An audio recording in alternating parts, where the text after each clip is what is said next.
बागेश्वर बाबानं अकलेचे तारे तोडले। छत्रपती शिवाजी महाराज युद्ध करताना थकले, आपण थकलो, राजपाट सांभाळा असं शिवराय रामदासांना म्हणाले। बागेश्वर बाबाचा दावा। रिक्षा चालकांसाठी मराठी सक्तीच्या निर्णयाला संजय निरुपमांचा विरोध। दहिसरमध्ये मनसे कार्यकर्त्यांकडून निरुपम यांच्या गाडीवर दगडफेक।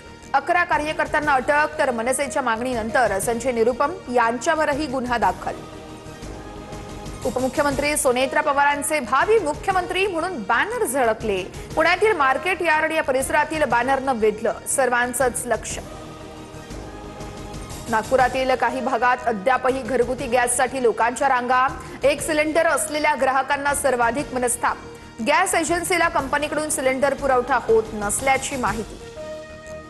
अत्याचारी भोंदू अशोक खरात विरोधात नाशिकमध्ये आणखी एक गुन्हा दाखल। आई वडिलांच्या मृत्यूचा योग टाळण्यासाठी 8,76,00,000 रुपये उकळले। खरातचा सीए ललित पोफळे सरकारवाडा पोलिसात तक्रार।